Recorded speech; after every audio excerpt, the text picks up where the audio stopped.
Halo warga Somalang, sekarang aku lagi ada di Curug Masigit yang ada di desa Pasanggerahan. Sekarang aku lagi bersama pengurus Curug Masigit dengan Bapak Ali.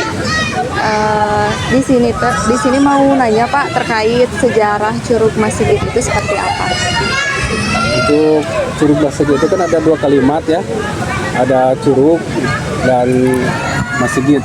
Kedua-duanya itu merupakan kata benda. Saya juga belum menemukan data otentik seperti apa yang sebenarnya, tapi menurut orang tua saya juga orang tua yang lainnya bahwa curug ini adalah tempat wudhu gitu ya. Ada yang menggunakan tempat wudhu. Seseorang datang ke sini, terus seseorang itu juga kami tidak tahu siapa gitu ya.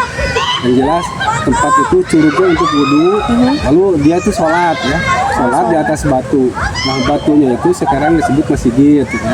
Itulah Curug Masigit seperti itu. Jelasnya seperti itu lah kalau sejarahnya. Oh sejarahnya. Berarti batunya itu ada di sekitaran Ada, sini. iya, ada. Dipisahkan atau Bersatu.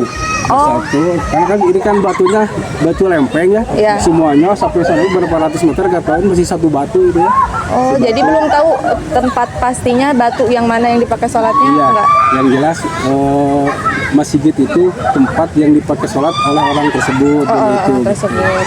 Makanya di sini masih berlaku aturan wanita yang mau terjun tidak boleh, yang lagi haid itu tidak boleh ya. Oh, jadi ada larangannya Ada gitu ya, larangannya, Pak? tidak boleh kencing di sana, apalagi buang air besar juga boleh dilarang. Jadi harus benar-benar menjaga kesuciannya lah Iya, gitu ya, nah Pak? gitu. Karena dulunya dipakai untuk wudhu gitu. Sekarang juga sama, kalau petugas di sana suka sholat di sana. Bahkan kami untuk pasang keramik sekarang di sana untuk sholat petugas itu di sana. Oh, ada di sana. Ada, iya. Memang dipakai berkelanjutan gitu. Iya gitu. Oh, dipakai berkelanjutan. Oke, lalu Pak, kalau untuk tiket masuk di sini dan untuk kebersihan di sini tuh bagaimana pengelolaannya? Kalau tiket masuk sekarang harganya Rp15.000. Berapa Pak? Maaf? Rp15.000. Rp15.000. Itu sudah termasuk asuransi, terus PADS ya, udah disanding di dalamnya. Terus untuk apa tadi pertanyaan kedua? Pengelolaan kebersihan. Pengelolaan kebersihan ya. Setiap hari Jumat kita libur ya. Oh, di hari Karena ada usulan dari tokoh-tokoh masak di sini, Jumat libur aja katanya, gitu kan. Diliburkan, digunakan untuk kebersihan. Di seluruh karyawan turun semuanya bebersih di sini. Jumsih berarti Bersih gitu lah ya, gitu. Khusus untuk ini, bersihin di bawah ini kan punya orang ini ya.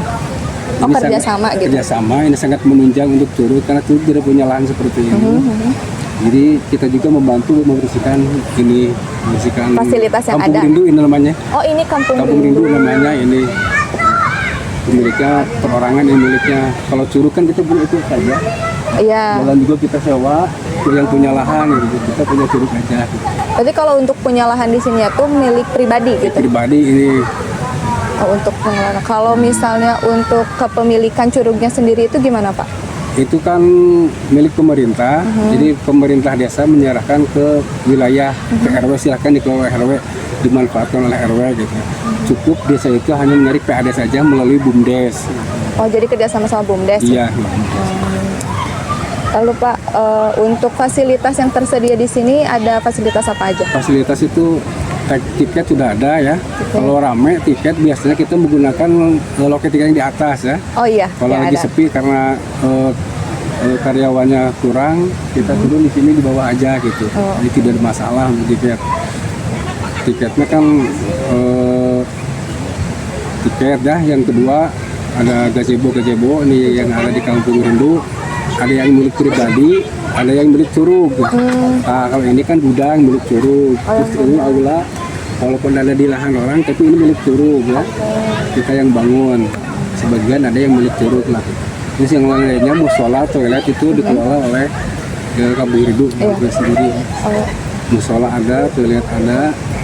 Udah lengkap lah berarti Ya, ya. insya Allah. Ada warung-warung juga ya Pak Warung juga dilihat. ada.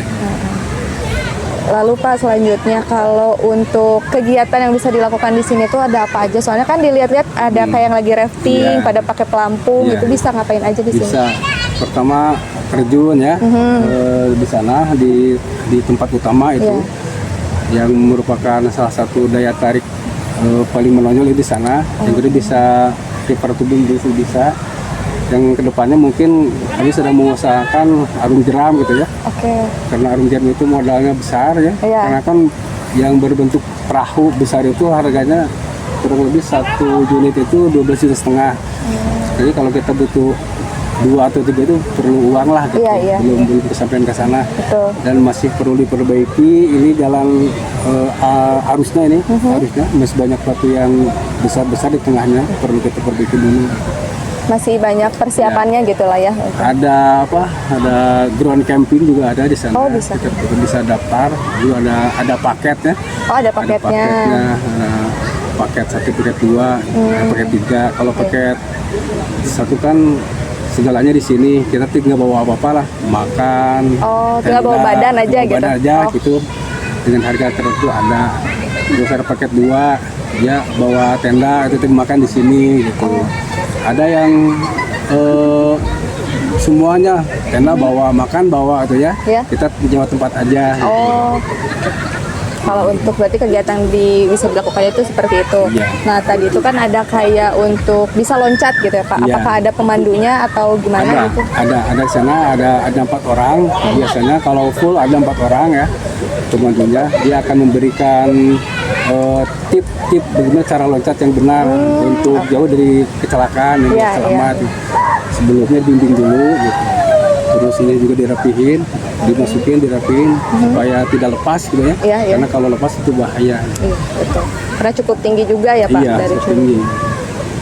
Yang terakhir, Pak, kalau untuk asuransi sosial, tadi Bapak sempat menyinggung. Nah, untuk asuransi sosialnya itu seperti apa, Pak, di curug ini? Kita mengambil asuransi itu 20% dari tiket itu. Ya. Itu langsung di store ke BUMDes ya. Oh, ke BUMDes. Kita ke BUMDes, nanti pihak BUMDes yang transaksi lagi dengan pihak asuransi. Itu alhamdulillah sudah berjalan. Lalu asuransi yang dijaminkannya itu di sini seperti apa, Pak? Pertama ada jaminan untuk kematian, itu 10 juta rupiah per orang. Terus jaminan cacat ya. Cacatnya ada 2, ada cacat biasa, ada cacat cacat selamanya itu apa? Cacat selamanya itu 5 permanen juta gitu. permanen ya. Permanen itu 5 juta. Kalau yang cacat biasa itu 2,5 juta. Iya. Kalau misalnya lagi musim hujan, ini tuh kan pasti airnya tinggi ya, Pak. Iya. Itu gimana? Apa ditutup atau gimana gitu? Nah, kita punya petugas 2 orang gitu ya. Khusus itu memegang HT, kita komunikasi dengan yang ada di publik dengan ada tiket. Nanti kalau ketika tanda-tanda hujan itu akan turun, mereka itu berdua ke sana ke hulu ya, ke daerah Cibelumbing ke sana ada. Sana nunggu. Nah, kalau terjebak dia menginformasikan kepada kita. Ini ada air nih. Iya. Pengunjung cepat angkat ini. Semuanya harus wajib. Kalau sedang mandi, sedang asing, sedang apa, semuanya wajib ke atas ya. Harus di daratan gitu. Iya, nggak mau ambil risiko lah. Semuanya ke atas sudah aman. Jadi ada jeda sekitar 40 sampai 30 menit untuk mengamankan sebelum air datang itu. Berarti udah ada yang menjaga petugas di sana Iya, gitu ya. iya. Tidak akan ada kayak tiba-tiba tidak akan. kayak yang Iya. ya banyak cerita kan Iya. sekarang ya, Pak, kayak yang gitu. Jadi sini tuh sudah sangat pengelolaannya sudah sangat terjamin Iya. berarti ya, dan sudah sangat matang gitu lah Iya. ya, Pak. Karena kami kan dulu juga perjanjian awal dibuka tur ini harus seperti itu. Oh. Dulu kita pernah melakukan pendidikan pelatihan dengan pihak desa. Kebetulan pihak desa ada tamu dari sekolah desa. Sekolah desa itu siswa-siswanya itu narasumbernya yang lumayan kompetitif lah ya, kompetensinya bagus. Keluaran dari universitas yang dari Jepang, yang dari Amerika. Gitu. Meskipun mereka orang Subang juga sih, tapi alhamdulillah kami di sini dibekali ya. Sok buka syaratnya ini, warung diamankan, jangan digawir. Oh, dulu kan begitu karena ada warung ya. Iya. Sekarang nggak ada, nggak boleh. Ada standar-standarnya gitu lah ya dari standarnya nggak sana. boleh. Karena kita berkaca ke wisata yang lain ya. Ketika warungnya dipakai istirahat, hujan ya, Iya. di tebingnya longsor, itu kan sampai 11 orang yang wafat. Nah, kita hindari hal seperti itu. Gitu. lah. berbahaya gitu. Iya. Ya oke, berarti terima kasih Pak Iya, atas sama-sama. waktunya, atas informasi yang sudah diberikan kepada Info Kasomalang. Nah, mudah-mudahan nanti para wargi Kasomalang semua khususnya dan umumnya untuk semua masyarakat yang ada di Jawa Barat, semoga kalian bisa cepat mengunjungi Curug Masigit ini karena di sini sudah benar-benar nyaman dan terkelola dengan sangat baik. Sekian, terima kasih. Bye bye.